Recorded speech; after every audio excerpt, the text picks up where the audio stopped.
lovely students, this is Adya. Welcome back to the channel. आज हम 9th class की exercise 7.1 शुरू करने जा रहे हैं। बेसिक कॉन्सेप्ट्स मैं पिछले अपलोडेड वीडियो में दे चुकी हूँ। आज हम सीखेंगे कि हम ट्राइंगल्स को किस तरीके से कॉन्ग्रुएंट कर सकते हैं, क्या तरीका है लिखने का, क्या तरीका है सीक्वेंस लेने का, ऑर्डर क्या होना चाहिए। आइए बहुत ध्यान से देखिए, क्योंकि ये चैप्टर में आपको मेनली ऑर्डर पर, सीक्वेंस पर ही फोकस करना है। मैंने क्वेश्चन पहले से ही बोर्ड पर लिख दिया है। एक्सरसाइज 7.1 का क्वेश्चन नंबर 1 फिगर मैंने बना दी है और अब मैं रीड कर रही हूँ। आप ध्यान से समझिए। इन क्वाड्रिलेटरल ACBD। अब आपके मन में डाउट ये नहीं आना चाहिए कि ट्राइंगल का क्वाड्रिलेटरल का नाम ABCD क्यों नहीं लिखा, क्योंकि क्वाड्रिलेटरल का नाम हमेशा साइक्लिक ऑर्डर में लिखा जाता है। ABCD से हमारा साइकिल कंप्लीट नहीं हो रहा था और क्वेश्चन में लिखा भी ACBD है। देखिए ACBD से ही हमारा साइकिल कंप्लीट हो रहा है। AC = AD क्वेश्चन में दिया हुआ है। हम सॉल्यूशन स्टार्ट कर देते हैं। गिवन पहली, जब भी हम ज्योमेट्री के क्वेश्चन करते हैं तो हमारी पहली कैटेगरी होती है गिवन। ज्योमेट्री के क्वेश्चन की स्टार्टिंग फिगर बनाने के साथ होती है और गिवन हेडिंग से होती है। हमारा पहला पॉइंट रहेगा ACBD is a quadrilateral. ACBD हमारा एक क्वाड्रिलेटरल है। सेकेंड पॉइंट हमें दिया गया है कि AC और AD इक्वल है।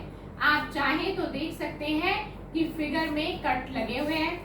सॉल्यूशन के साथ ही मैंने फिगर बना दी है, क्योंकि फिगर बनानी जरूरी होती है। नेक्स्ट दिया है AB बाइसेक्ट एंगल A। देखिए बाइसेक्ट वर्ड शायद मैंने आपको पहले भी बताया हुआ है, 6th चैप्टर में आया था। बाइसेक्ट का मतलब होता है दो इक्वल पार्ट्स में डिवाइड करना। वो कह रहे हैं कि AB जो लाइन जा रही है वो एंगल A को दो बराबर टुकड़ों में डिवाइड करती हुई जा रही है। बाइसेक्ट का मतलब divide into two equal parts, यानी कि ये एंगल के दो बराबर टुकड़े हो रहे हैं। आपको क्या करना है, मैं इस फिगर में ही इन एंगल्स को नेम दे रही हूँ 1 और 2। This is the naming. ये एंगल्स की नेमिंग है, इनके डिग्री मेजर नहीं है। तो हम थर्ड पार्ट में लिख देते हैं कि angle 1 is equal to angle 2। Statement form में लिखने की बजाय मैंने इक्वेशन फॉर्म में लिख दिया है कि हमें लिखना ये था कि AB बाइसेक्ट एंगल A, हमने उसकी बजाय डायरेक्ट लिख दिया एंगल 1 और एंगल 2 आपस में इक्वल है। हमारे गिवन का इतना काम खत्म हुआ। शो दैट लिखा है, उसको हम टू प्रूफ में डाल देंगे। टू प्रूफ में हम लिखेंगे, हमें दो ट्राइंगल्स कॉन्ग्रुएंट करने को बोलेंगे। ये कॉन्ग्रुएंसी का सिंपल होता है, मैंने पहले भी आपको बताया था। फर्स्ट पार्ट में डाल दीजिए कि हमें ABC ट्राइंगल और ABD ट्राइंगल को कॉन्ग्रुएंट करना है। इन दोनों ट्राइंगल्स को कॉन्ग्रुएंट करना है। और आगे बोला है what can you say about BC and BD, और BC और BD के बारे में आप क्या कहेंगे, यानी कि वो इक्वल है या नहीं। तो ये भी हमें प्रूफ करना है। तो हम सेकंड पार्ट में लिख देते हैं कि हमें BC और BD को दिखाना है कि वो इक्वल है। अब हम अपना प्रूफ स्टार्ट करते हैं। ठीक है, प्रूफ यहाँ ले लेते हैं। हमारी तीसरी हेडिंग आ गई है प्रूफ। जिन दो ट्राइंगल्स को हमें कॉन्ग्रुएंट करना होता है उनको हम पहले हेडिंग देते हैं इस तरह से, in triangle ABC and triangle ABD। ठीक है, हमने हेडिंग दे दी। जब भी दो ट्राइंगल कॉन्ग्रुएंट करने हैं तो हमें तीन इक्वल पार्ट्स चाहिए। आपको ढूंढने पड़ेंगे, कोई भी कॉन्ग्रुएंसी लगेगी आपको मिनिमम और मैक्सिमम तीन ही इक्वल पार्ट्स चाहिए। देखिए सबसे पहले क्वेश्चन में ही हमें दे रखा है AC और AD इक्वल है साइड्स। इस ट्राइंगल के ऊपर वाले ट्राइंगल के अंदर AC आ रहा है, नीचे वाले ट्राइंगल के अंदर AD आ रहा है। ऑर्डर पे ध्यान दीजिए, पहला और आखिरी अल्फाबेट AC बना रहा है तो उसका भी पहला और आखिरी अल्फाबेट AD ही बनना चाहिए।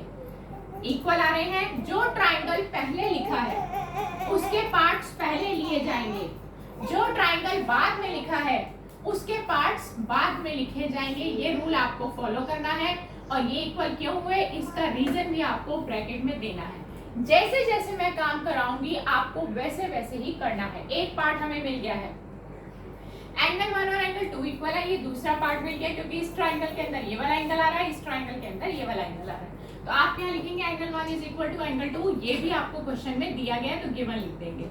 और जब भी आप किसी एंगल को नाम दे रहे हैं तो पहले फिगर में शो करना है और फिर आप उसको प्रूफ में दिखाएंगे।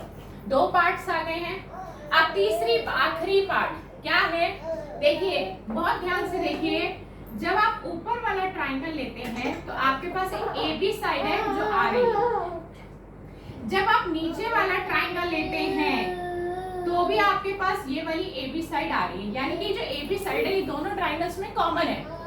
तो इसकी जो लेंथ है दोनों ट्राइंगल्स में, आप लेंथ ऊपर से नापेंगे तो भी इसकी लेंथ उतनी रहेगी जितनी आपने मेजर करी होगी।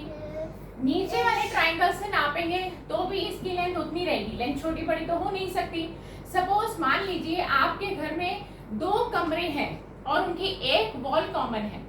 आप एक रूम में बैठ के उस वॉल की लेंथ ब्रेथ हाइट नाप लीजिए, दूसरे रूम में बैठकर भी आप उसकी लेंथ ब्रेथ नाप लीजिए। क्या आपको लगता है कि दोनों तरफ से नापने पर क्या वो वॉल छोटी बड़ी निकली? नहीं, उस वॉल की लेंथ और ब्रेथ बिल्कुल सेम निकली क्योंकि वो कॉमन थी। तो similarly in case of triangle, आप जब इस ट्राइंगल में ये वाली साइड देखते हैं और जब इस ट्राइंगल में ये वाली साइड देखते हैं तो ये साइड दोनों में कॉमन रही। तो जब ये वाली साइड दोनों ट्राइंगल्स में कॉमन हुई तो इसकी लेंथ ऑटोमेटिकली सेम हो गई। तो हम इस ट्राइंगल में इसका नाम आ रहा है ए बी लिख दिया, इस ट्राइंगल में भी इसका नाम आ रहा है ए बी। ऑर्डर पे ध्यान दीजिए, मैं ऑर्डर वाइज सारा काम कर रही हूँ। और ये इक्वल क्यों हुई, इसका रीजन लिखा जाएगा कॉमन, क्योंकि ये कॉमन है। तो हमारे पास 3 पार्ट्स आ गए, तो ये ट्राइंगल हमारे कॉन्ग्रुएंट हो गए। हम लिखेंगे देयरफॉर का सिंबल होता है 1 डॉट ऊपर 2 डॉट नीचे। ट्राइंगल के नाम फिर से लिखे गए, लेकिन अब की बार एंड की जगह कॉन्ग्रुएंसी का सिंबल आ गया क्योंकि 3 पार्ट्स मिल गए थे। अब ध्यान देना ये है कि ये जो 2 ट्राइंगल्स हमने कॉन्ग्रुएंट दिखा दिए, किस कॉन्ग्रुएंसी को लगाकर, वो यहाँ लिखना जरूरी है। आप देखिए पहले एक ही ट्राइंगल के अंदर तीनों पार्ट्स देखिए क्या क्या लिए थे आपने। AC लिया था, ये रहा AC, एंगल 1 लिया था, ये रहा एंगल 1, फिर लिया था AB, ये रहा साइड एंगल, यानी कि 2 साइड थी। देखिए मेरी फिंगर को देखिए, 2 साइड के बीच का एंगल लिया तो कॉन्ग्रुएंसी कौन सी फिट हुई यहाँ पर, 2 साइड के बीच के एंगल को लिया आपने। तो यहाँ पे जो कॉन्ग्रुएंसी फिट हुई उसका नाम है SAS कॉन्ग्रुएंसी। तो जब भी आप ट्राइंगल को कॉन्ग्रुएंट लिखेंगे तो आपको ब्रैकेट में लिखना पड़ेगा, कॉन्ग्रुएंसी मेंशन करनी पड़ेगी कि आपने कौन सी कॉन्ग्रुएंसी लगाई है। SAS कॉन्ग्रुएंसी रूल आपको इस तरह से ये लिखना है। डन, हमने फर्स्ट पार्ट कंप्लीट कर दिया। फर्स्ट पार्ट में यही प्रूफ मांगा था कि इन दोनों ट्राइंगल्स को कॉन्ग्रुएंट कर दीजिए, हमने कर दिया। अब जो आखिरी बात आपको सुननी है बहुत ध्यान से, वो ये कि जब 2 ट्राइंगल्स कॉन्ग्रुएंट हो जाते हैं तो उनके बाकी के बचे हुए कॉरेस्पॉन्डिंग पार्ट्स भी इक्वल हो जाते हैं। अब मैंने यहाँ पे कॉरेस्पॉन्डिंग क्यों बोला, ऑर्डर का ध्यान रखना है। सपोज आपको एंगल यहाँ पे B दिखाई दे रहा है, सॉरी यहाँ पे एंगल C दिखाई दे रहा है। आपको एंगल C का पता लगाना है कि एंगल C इस ट्राइंगल में से किस एंगल के इक्वल होगा। तो आपने last angle C, last alphabet पकड़ा है तो इसका भी लास्ट अल्फाबेट ही होगा D। तो C का कॉरेस्पॉन्डिंग बनेगा D। तो इसीलिए मैं आपको ऑर्डर पे ध्यान देने को कह रही हूँ। मान लो आपको इस ट्राइंगल की साइड BC देखनी है कि अगर इस ट्राइंगल की BC साइड है तो वो उस दूसरे ट्राइंगल की कौन सी साइड के इक्वल होगी। तो लास्ट के 2 अल्फाबेट BC पकड़े तो इसके लास्ट के 2 अल्फाबेट BD पकड़ने पड़ेंगे।